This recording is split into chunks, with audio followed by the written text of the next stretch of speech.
Good morning. Thank you to Neil and to Ben and to Rebecca and the rest of him at UKIP for letting me have a chat today with you.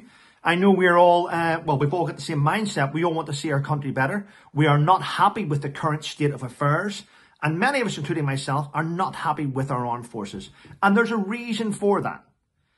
In a time when we are in the middle of a proxy war, Ukraine against Russia, what are we doing in the UK? Well, we are sitting back here every day and we're naive. We don't know what's happening at the top level of politics. But what we do know is the fact we've given away our defence budget. We've given away our arms. We're sending troops to train Ukrainians. We're giving away money. We're giving away food, munitions, supplies. We're giving them transport, guns, weaponry, planes, helicopters, tanks. We're even bringing Ukrainian soldiers to the UK to train.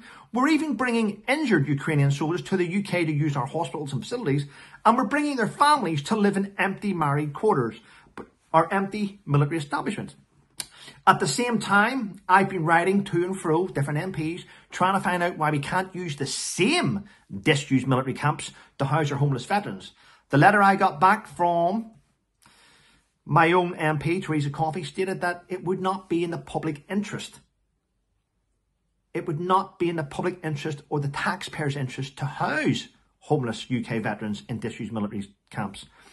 Neil and Ben, after this video, I'll send you a copy of the email and you can read that for yourself because we wouldn't want people to think I was giving out false information. But at the same time, ladies and gentlemen, what I am seeing is every time I speak out and someone else speaks out, the attacks come in. The attacks come in. Trevor's fraud, he's a thief, he's this, he's that, he's homophobe, he's a racist. What happens is the establishment go after individuals and attack them. They try and publicly humiliate you. They try and defame you. They try and destroy your name. And that's what's been happening to me for the last 4 or 5 years. Now, many of you out there have seen probably stories in the media and The Sun, a great paper, about 2 weeks ago. War hero under investigation. This is what they do. They go after you. There's no cause. It's just to try and get you to stop talking out and speaking out. Politicians do not like to be held accountable. So we have a weak armed forces where those now in charge have not got there from operational experience, from knowledge, from years done. No, they get there through a series of box-ticking exercises. Today, the armed forces is all about equality, diversity, and inclusion, or I call it intrusion.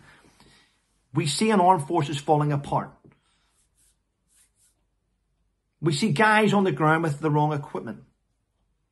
We see guys coming back from operations, having been injured fighting for their country, and struggling to get compensation, struggling to get health treatment, struggling to get on a waiting list for operations. Many soldiers out there who fought in Afghanistan, Iraq, and Northern Ireland, believe it or not, under today's government, are still waiting on compensation. Many of them will probably die while waiting on compensation. The armed forces in the UK should be showing to the rest of the world right now strength, unity. We're not showing any of it because we have the wrong people in charge.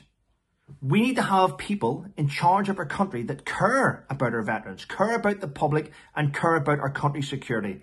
At the minute, we are seeing constantly people arriving, moving up the country, and we're all paying for it. We have a woke armed forces. We have a broken veterans community. And the only way to fix it, in my opinion, is to vote for UKIP. Thanks for taking the time to listen to me. I appreciate it. And I hope the rest of the day goes really well for you all. Take care and stay safe.